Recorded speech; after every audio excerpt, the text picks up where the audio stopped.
ಸ್ನೇಹಿತರೆ ನಮಸ್ಕಾರ. Challenging star D boss Darshan ಅವರ ಮಾಜಿ ಮ್ಯಾನೇಜರ್ ಮಲ್ಲಿಕಾರ್ಜುನ್ ಆಲಿಯಾಸ್ ಮಲ್ಲಿ 8 ವರ್ಷಗಳ ಹಿಂದೆ ದಿಢೀರನೆ ಕಣ್ಮರೆ ಆಗಿದ್ದರು. ಕೇವಲ ಕಣ್ಮರೆ ಆಗಿರೋದು ಮಾತ್ರವಲ್ಲ, ಇದೇ ಮಲ್ಲಿ ಕೋಟಿ ವಂಚನೆಯನ್ನು ಮಾಡಿ ಎಸ್ಕೇಪ್ ಆಗಿದ್ದರು ಅನ್ನುವಂಥ ಸಂಗತಿ ಭಾರಿ ದೊಡ್ಡ ಸುದ್ದಿಯಾಗಿತ್ತು. ದರ್ಶನ್ ಸೇರಿದಂತೆ ಸಾಕಷ್ಟು ಜನರಿಗೆ ಮೋಸ ಮಾಡಿದ್ದಾರೆ, ಅರ್ಜುನ್ ಸರ್ಜಾ ಅವರು ಕೇಸ್ ಕೂಡ ಹಾಕಿದ್ದಾರೆ ಅನ್ನುವಂಥ ವಿಚಾರ ಭಾರಿ ಚರ್ಚೆಯ ಕೇಂದ್ರಬಿಂದು ಆಗಿತ್ತು.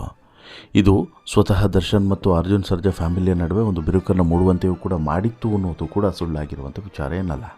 ಈಗ 8 ವರ್ಷಗಳ ಬಳಿಕ ಸಡನ್ನಾಗಿ ಮಲ್ಲಿಕಾರ್ಜುನ್ ಎಂಟ್ರಿ ಆಗಿರುವಂಥದ್ದು ಭಾರಿ ಕುತೂಹಲಕ್ಕೆ ಕಾರಣವಾಗಿದೆ.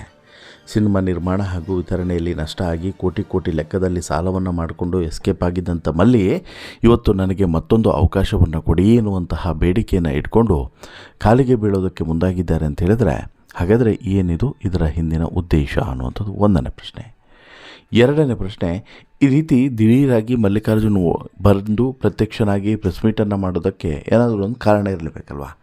ಆ ಕಾರಣ ಏನು ಅನ್ನೋದು ಕೂಡ ಎರಡನೇ ಪ್ರಶ್ನೆ. ಹಾಗೆಯೇ ಮಲ್ಲಿ ಎರಡನೇ ಇನ್ನಿಂಗ್ಸನ್ನು ಶುರು ಮಾಡಿದರೂ ಕೂಡ ಅಷ್ಟು ಈಸಿನ ಬದುಕಲ್ಲಿ ಸಕ್ಸಸ್ ಆಗೋದಕ್ಕೆ ಸಾಧ್ಯವಾಗ್ತದೆ? ಇದು ಮೂರನೇ ಪ್ರಶ್ನೆ. ಈಗ ಈ ಎಲ್ಲ ಪ್ರಶ್ನೆಗಳಿಗೂ ಕೂಡ ಉತ್ತರವನ್ನು ಕೊಡ್ತಾ ಹೋಗ್ತೀನಿ. ಅದಕ್ಕಿಂತ ಮುಂಚೆ ನೀವು ಇನ್ನೂ ಕೂಡ ನಮ್ಮ ಚಾನಲನ್ನು ಸಬ್ಸ್ಕ್ರೈಬ್ ಮಾಡಿಲ್ಲ ಅಂದರೆ ದಯವಿಟ್ಟು ಕೂಡಲೇ ಸಬ್ಸ್ಕ್ರೈಬ್ ಮಾಡಿ ಸ್ನೇಹಿತರೆ. ಹೌದು, ದರ್ಶನ್ ಅವರ ಮಾಜಿ ಮ್ಯಾನೇಜರ್ ಮಲ್ಲಿಕಾರ್ಜುನ್ 8 ವರ್ಷಗಳ ಹಿಂದೆ ದಿಢೀರನೆ ಕಣ್ಮರೆ ಆಗಿದ್ದರು. ಸಿನಿಮಾ ನಿರ್ಮಾಣ ಹಾಗೂ ವಿತರಣೆಯಲ್ಲಿ ನಷ್ಟ ಆಗಿ ಕೋಟಿ ಲೆಕ್ಕದಲ್ಲಿ ಸಾಲವನ್ನು ಮಾಡಿಕೊಂಡಿದ್ದರು. ಅದು ಕತ್ತಿನವರೆಗೂ ಬಂದಾಗ ರಾತ್ರೋರಾತ್ರಿ ಊರನ್ನು ಬಿಟ್ಟಿದ್ದರು. ಮಲ್ಲಿಕಾರ್ಜುನ್ ಎಲ್ಲಿದ್ದಾರೆ, ಏನು ಮಾಡ್ತಿದ್ದಾರೆ, ಬದುಕಿದ್ದಾರೋ ಸತ್ತಿದ್ದಾರೋ, ಏನು ಮಾಡ್ತಿದ್ದಾರೋ ಅನ್ನುವಂಥ ಪ್ರಶ್ನೆ 108 ಪ್ರಶ್ನೆಗಳು ಸಿನಿಮಾ ರಂಗದವ್ರನ್ನ ಕಾಡೋದಕ್ಕೆ ಶುರು ಮಾಡಿತ್ತು. ಅದರಲ್ಲೂ ಕೂಡ ಯಾರು ಸಾಲ ಕೊಟ್ಟವರಿದ್ದಾರೆ ನೋಡಿ, ಅವ್ರು ಹಗಲು ರಾತ್ರಿ ಇವನನ್ನೇ ಪೂಜಿಸುವಂತಹ ಪ್ರಾರ್ಥಿಸುವಂತಹ ಪರಿಸ್ಥಿತಿ ನಿರ್ಮಾಣ ಆಗಿತ್ತು. ಯಾಕಂತ ಹೇಳಿದ್ರೆ ಅವ್ನು ಬದುಕಿದ್ರೆ ನಮ್ಮ ದುಡ್ಡು ವಾಪಸ್ ಬರುತ್ತೆ ಅನ್ನೋಂಥ ನಂಬಿಕೆ.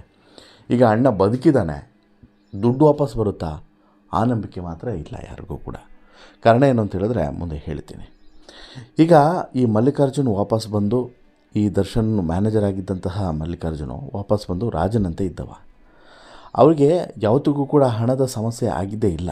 ಆದರೆ ಮ್ಯಾನೇಜರ್ ಜೊತೆಗೆ ನಿರ್ಮಾಣ ವಿತರಣೆಗೆ ಕೈ ಹಾಕಿದ್ದೆ ಎಲ್ಲೋ ದೊಡ್ಡ ತಪ್ಪಾಗೋಯಿತು. ದೊಡ್ಡ ಮಟ್ಟದಲ್ಲಿ ಏಟು ಕೊಡ್ತು. ಒಂದರ ಹಿಂದೊಂದು ಸಿನಿಮಾ ಸೋಲ್ತು. ಸಿನಿಮಾ ನಿರ್ಮಾಣಕ್ಕೆ ಹಾಕಿದ್ದು, ವಿತರಣೆ ಮಾಡಿದ್ದು ದುಡ್ಡು ಯಾವ ಮಟ್ಟಕ್ಕೆ ನಷ್ಟವನ್ನು ಮಾಡಿತು ಅಂತ ಹೇಳಿದ್ರೆ ನೀವು ಕಲ್ಪನೆಯೂ ಕೂಡ ಮಾಡೋದಕ್ಕೆ ಸಾಧ್ಯವಿಲ್ಲ.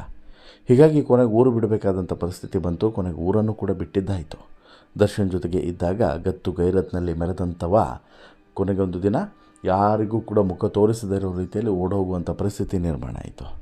ಇನ್ನು ಮಲ್ಲಿಕಾರ್ಜುನು ಸ್ವತಃ ದರ್ಶನ್ ಅವರಿಂದನೂ ಕೂಡ ಹಣವನ್ನು ಪಡೆದಿದ್ದಾನೆ ಅನ್ನುವಂಥ ಸಂಗತಿ ಸಾಕಷ್ಟು ಜನರಿಗೆ ಗೊತ್ತಿರಲಿಲ್ಲ. ಮೊನ್ನೆ ಮಲ್ಲಿಕಾರ್ಜುನೇ ಹೇಳಿದಂಥ ಸಂದರ್ಭದಲ್ಲಿ ಇದು ಗೊತ್ತಾಗಿದ್ದು.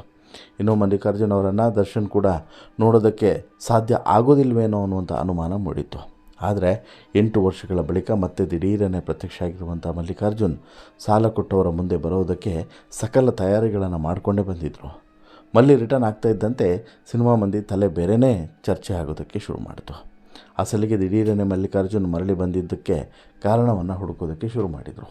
ಮಲ್ಲಿ ಏನೋ, ಇಲ್ಲಪ್ಪ ನಾನು ಬಂದಿರೋದು ನನ್ನ 2ನೇ ಇನ್ನಿಂಗ್ಸ್ನ ಜೀವನವನ್ನು ಶುರು ಮಾಡೋದಕ್ಕೆ, ನಾನು ಯಾರ್ಯಾರಿಗೆ ಎಷ್ಟೆಷ್ಟು ಹಣವನ್ನು ಕೊಡೋಕ್ಕಿದೆ ನಾನು ಕೊಟ್ಟೇ ಕೊಡ್ತೀನಿ, ಅದರಲ್ಲೇನೂ ಕೂಡ ಡೌಟೇ ಇಲ್ಲ ಅನ್ನುವಂಥ ಮಾತನ್ನು ಇಲ್ಲಿ ಮಲ್ಲಿಕಾರ್ಜುನ್ ಹೇಳಿದ್ರು. ಜೊತೆಗೆ ನನಗೆ ಮತ್ತೊಂದು ಸಲ ಬದುಕುವ ಅವಕಾಶವನ್ನು ಮಾಡಿಕೊಡಿ, ನಾನು ಹೇಗಾದರೂ ಮಾಡಿ ನಿಮ್ಮ ಸಾಲವನ್ನು ತೀರಿಸ್ತೀನಿ ಎನ್ನುವಂತಹ ಒಂದು ಮನವಿಯನ್ನು ಮಾಡಿಕೊಂಡಿದ್ದಾರೆ. ಕಾಲಿಗೆ ಬಿದ್ದು ಮನವಿಯನ್ನು ಮಾಡಿಕೊಂಡಿದ್ದಾರೆ.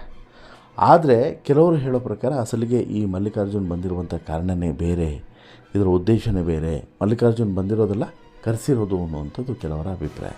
ಯಾಕೆ? ಮಲ್ಲಿಕಾರ್ಜುನ್ ತೀರಿಸಬೇಕಾಗಿರುವಂಥದ್ದು 5-6 ಕೋಟಿ ಸಾಲ. ಅಲ್ಲದೆ ಅವರೇ ಹೇಳ್ಕೊಂಡಂತೆ ದರ್ಶನ್ ಅವರಿಂದ 1 ಕೋಟಿ ರೂಪಾಯಿ ಸಾಲವನ್ನು ಕೂಡ ಪಡ್ಕೊಂಡಿದ್ದೀನಿ ಅಂತೇಳಿ ಒಪ್ಕೊಂಡಿದ್ದಾರೆ.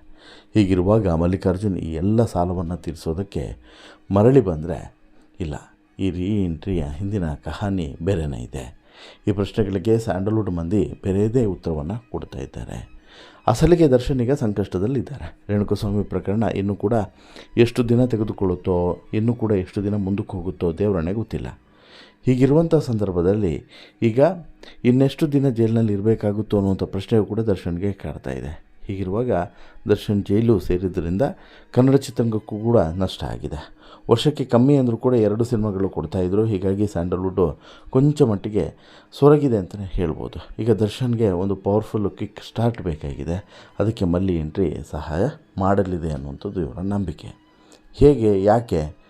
ಮಲ್ಲಿಕಾರ್ಜುನ್ ಜೊತೆಯಲ್ಲಿ ಇದ್ದಂಥ ಸಂದರ್ಭದಲ್ಲಿ ದರ್ಶನ್ ಕೆರಿಯರ್ ತುಂಬ ನೀಟಾಗಿತ್ತು. ಹೆಚ್ಚು ವಿವಾದಗಳು ಇಲ್ಲದೆ ಸಿನಿಮಾಗಷ್ಟೇ ಸಮಯವನ್ನು ಕೊಡ್ತಾಯಿದ್ರು. ದರ್ಶನ್ ಸಿನಿಮಾಗಳನ್ನಷ್ಟೇ ಅಲ್ಲದೆ ಅವರನ್ನು ಬ್ರ್ಯಾಂಡ್ ಮಾಡುವಂಥ ಕೆಲಸವನ್ನು ಕೂಡ ಮಲ್ಲಿ ತುಂಬ ನೀಟಾಗಿ ಮಾಡಿದ್ದ. ಜೊತೆಗೆ ಅದರ ಬಗ್ಗೆ ಆತನಿಗೆ ಅನುಭವ ಇದೆ, ಸುಮ್ಮನೆ ಮಾಡೋದಲ್ಲ, ಅನುಭವ ಇದೆ. ಹಾಗೆಯೇ ಮಲ್ಲಿಕಾರ್ಜುನಿಗೆ ಯಾವುದೇ ಒಂದು ಕೆಲಸವನ್ನು ಕೂಡ ಕೊಟ್ಟರೂ ಕೂಡ ಅದನ್ನು ನೀಟಾಗಿ ಮುಗಿಸುವಂಥ ಚಾಕಚಕ್ಯತೆ ಕೂಡ ಇತ್ತು. ಹೀಗಾಗಿ ಮಲ್ಲಿಕಾರ್ಜುನ್ ಇದ್ದಷ್ಟು ದಿನ ಕೂಡ ದರ್ಶನ್ ನೆಮ್ಮದಿಯಾಗೇ ಇದ್ದರು. ಮಲ್ಲಿಕಾರ್ಜುನ್ ನಾಪತ್ತೆ ಆದಮೇಲೆ ದರ್ಶನ್ ವೃತ್ತಿ ಬದುಕಿನಲ್ಲಿ ಟಾಪ್ನಲ್ಲಿ ಇದ್ದಂಥ ಸಂದರ್ಭದಲ್ಲಿ ವ್ಯವಸ್ಥಿತವಾಗಿ ಅವರು ಕುಸಿಯೋದಕ್ಕೆ ಶುರು ಮಾಡಿದ್ರು. ಈಗ ಮತ್ತೆ ದರ್ಶನ್ ಅದೇ ಪೀಕಿಗೆ ಹೋಗಬೇಕು. ಹೀಗಾಗಿ ವಿಜಯಲಕ್ಷ್ಮಿ ಅವರೇ ಮಲ್ಲಿಕಾರ್ಜುನ್ ಅವರ ಜೊತೆಗೆ ಮಾತನಾಡಿ ಕರೆಸ್ಕೊಂಡಿದ್ದಾರೆ ಅನ್ನುವಂಥ ಮಾತುಗಳು ಕೂಡ ಇದ್ದಾವೆ. ಇದು ಜಸ್ಟ್ ಅಂತೆಗಳು, ಇದರ ಬಗ್ಗೆ ಯಾವುದೇ ಕ್ಲಾರಿಟಿ ಇಲ್ಲ. ಕಳೆದ ಕೆಲವು ದಿನಗಳಿಂದ ಮಲ್ಲಿಕಾರ್ಜುನ್ ವಿಜಯಲಕ್ಷ್ಮಿ ಅವರು ಸಂಪರ್ಕದಲ್ಲಿ ಇದ್ದರು ಅನ್ನುವಂಥ ಮಾಹಿತಿ ಇದೆ. ಮಲ್ಲಿಕಾರ್ಜುನ್ ಮಾಡಿದಂತಹ ತಪ್ಪುಗಳನ್ನೆಲ್ಲವನ್ನು ಕೂಡ ಮನ್ನಿಸಿ ಸೆಕೆಂಡ್ ಇನ್ನಿಂಗ್ಸನ್ನು ಆರಂಭಿಸುವುದಕ್ಕೆ ಸಲಹೆಯನ್ನು ಕೊಡ್ತಾರೆ ಅನ್ನುವಂಥ ಮಾತು ಕೂಡ ಕೇಳಿಬಂದಿತ್ತು. ಮಲ್ಲಿಕಾರ್ಜುನ್ ಕೂಡ ಪತ್ರಿಕಾಗೋಷ್ಠಿಯಲ್ಲಿ ವಿಜಯಲಕ್ಷ್ಮಿ ಅವರನ್ನು ಭೇಟಿ ಮಾಡ್ತೀನಿ ಅಂತೇಳಿ ಹೇಳಿದ್ದು ಇದಕ್ಕೆ ಪುಷ್ಟಿಯನ್ನು ಕೊಟ್ಟಿದೆ. ಅಲ್ಲದೆ ಅಜ್ಞಾತವಾಸದಲ್ಲಿದ್ದಾಗಲೂ ಕೂಡ ದಿನಕರ್ ಜೊತೆಗೆ ಸಂಪರ್ಕದಲ್ಲಿ ಇದ್ದೆ ಅನ್ನುವಂಥ ವಿಚಾರವನ್ನು ಕೂಡ ಹೇಳಿದ್ದಾರೆ. ಹೀಗಾಗಿ ದರ್ಶನ್ ಜೈಲಿಂದ ಹೊರಗಡೆ ಬರ್ತಾ ಇದ್ದಂತೆ ಮಲ್ಲಿಕಾರ್ಜುನ್ ಎಂಟ್ರಿ ಖಚಿತ ಅನ್ನೋದು ಕೆಲವರ ಅಭಿಪ್ರಾಯ. ಅಂದರೆ ಮತ್ತೆ ಸಿನಿಮಾವನ್ನು ಮಾಡ್ತಾರೆ, ಮತ್ತೆ ಎಂಟ್ರಿ ಖಚಿತ ಅನ್ನೋದು ಕೆಲವರ ಅಭಿಪ್ರಾಯ. ಇನ್ನೊಂದು ಕಡೆ ಈ ಎಲ್ಲ ಬೆಳವಣಿಗೆಯ ಮಧ್ಯೆ ವಿಜಯಲಕ್ಷ್ಮಿ ಅವರು ದರ್ಶನ್ ಅವರನ್ನು ಭೇಟಿ ಮಾಡಿದ್ದಾರೆ ಅಂತಲೂ ಕೂಡ ಕೆಲವರು ಹೇಳ್ತಾರೆ. ಈ ವೇಳೆ ಮಲ್ಲಿಕಾರ್ಜುನ್ ಬಗ್ಗೆ ಚರ್ಚೆ ಮಾಡಿರಬಹುದು ಅಂತಲೂ ಕೂಡ ಹೇಳ್ತಾರೆ. ಇತ್ತ ಸಿನಿಮಾ ಮಂದಿ ಮಾತ್ರ ವಿಜಯಲಕ್ಷ್ಮಿ ದರ್ಶನ್ ಏನೋ ದೊಡ್ಡದು ಪ್ಲಾನ್ ಮಾಡ್ತಾ ಇದ್ದಾರೆ, ಅದಕ್ಕಾಗಿಯೇ ಮಲ್ಲಿಕಾರ್ಜುನ್ ರಿಟರ್ನ್ ಆಗಿದ್ದಾರೆ, ಮುಂದಿನ ದಿನಗಳಲ್ಲಿ ಅದು ಗೊತ್ತಾಗುತ್ತೆ ಅಂತಲೂ ಕೂಡ ಹೇಳ್ತಿದ್ದಾರೆ. ಆದರೆ ಈ ಬಗ್ಗೆ ಮಲ್ಲಿಕಾರ್ಜುನ್ ಯಾವುದೇ ಮಾಹಿತಿಯನ್ನು ಬಿಟ್ಕೊಟ್ಟಿಲ್ಲ. ಇನ್ನು ಮಲ್ಲಿಕಾರ್ಜುನ್ ಬಿಟ್ಕೊಟ್ಟಿಲ್ಲ ಅಂತ ಹೇಳ್ಬಿಟ್ಟು ವಿಜಯಲಕ್ಷ್ಮಿ ಬಿಟ್ಕೊಡ್ತಾರೆ ಕೇಳಿದ್ರೆ ಖಂಡಿತವಾಗ್ಲೂ ಇಲ್ಲ. ಬಟ್ ಏನಾಗುತ್ತೆ ಅದು ಸದ್ಯಕ್ಕಿರುವಂಥ ಕುತೂಹಲ.